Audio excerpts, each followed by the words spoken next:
So today we're going to be making soda bread. For this recipe it's quite easy. You don't need bread flour and you don't need yeast.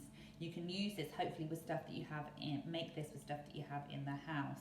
So for this you're going to need some yoghurt. You can use natural or Greek yoghurt, it's up to you. You're going to need some bicarbonate of soda. Again, you can try again with baking powder if you don't have bicarbonate of soda. You're going to need some plain flour. And you can use also some porridge oats because I love porridge oats and I've put them in pretty much everything. So I'm going to put some oats in my soda bread as well. If you don't have oats, you can add some seeds, you can add some linseed.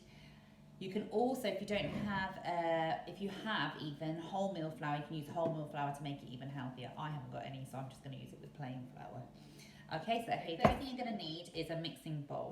And in this mixing bowl, you're going to put your flour. Again, I'm going to weigh with a spoon, so if you don't have any scales you can give it a go at home. So for this you're going to need 175 grams, and I'm going to do heaped spoons like this, again on a normal tablespoon that you would have at home.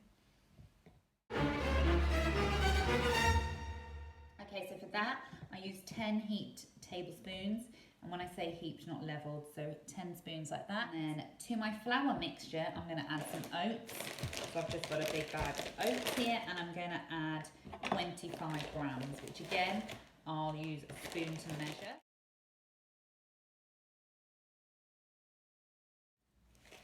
So 2.5 tablespoons of just normal oats that I've added into there. And to this, I'm going to add half a teaspoon of bicarbonate of soda, and remember it's not heaped. You cannot use heaped when it says this because it will go into a volcano and it won't work.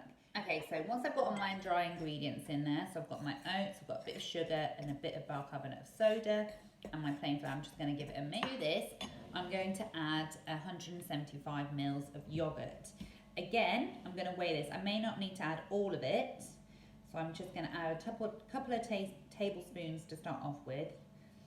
So I'm going to add 4 tablespoons to start off with, and then I'm going to mix this together. So you want to make a dough, like a normal bread dough from this. So you don't want to over add too much. You need to go against the side of your bowl to mix it together, like this. As you can see, it's still a little bit dry. So I'm going to add a teeny bit, I'm going to add another 2 tablespoons of yoghurt to it. Like this. I didn't have any natural yoghurt in the house, so I'm just using Greek yoghurt. And you're going to knead it. So with kneading, you want to gently just stretch it and push it. So you can see how I'm rolling the dough about, and I'm just going to put the heel of my hand into the dough to bring it together. So I'd say that was the perfect amount of yoghurt. And I'm just going to squish it all together.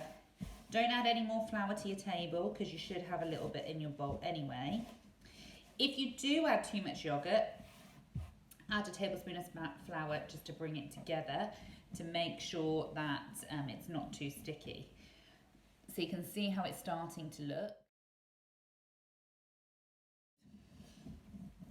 This is a really easy recipe to make. I probably should have said at the beginning that you should preheat your oven to 220. Okay, there we go. That's how easy it is to make my soda bread. Baking tray. If you don't have any greaseproof paper at home, just get a little bit of flour and put it on. I've also run out of greaseproof paper. So I'm going to put a little bit of flour on my tray to stop it from sticking, like that. And then I'm going to get my dough and I'm going to pop it on my tray in a nice round circle. I'm just going to pat it down a little bit, like this. Okay. So once I've patted it down into a nice round circle, as you can see here, yeah, and you can see the thickness. You don't want it too knife to cut across it. So with soda bread, when you usually get it, it already usually has the cut indentation in it. This is to help it cook. So when it rises a little bit, it cooks into the middle. So you need to go quite deep, almost to the bottom of your dough mixture. If your knife sticks, just put a little bit of flour on your knife edge to help it get to the bottom. And I'm going to cut down to make sure it cooks all the way in like this. See the cross here.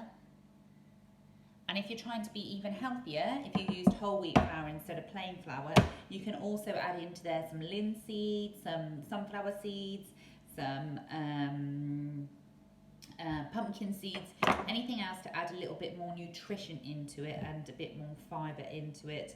I don't have any of those in the house at the moment, so I've just gone with plain flour and a bit of oats to add a bit more fibre and just a bit more texture into the soda bread as well. Okay, so once you've got your soda bread and you cut it and it looks like this, you're then going to put it in the oven using your oven gloves for 20 minutes. So, to know if it's cooked or not, just pick it up and you're going to tap it. Obviously, if it's hot, use an oven glove because that is quite hot, or a tea towel, and you're going to knock it and you can see it makes a hollow noise. If not, it means it's too doughy and it needs to go back in for a little bit longer.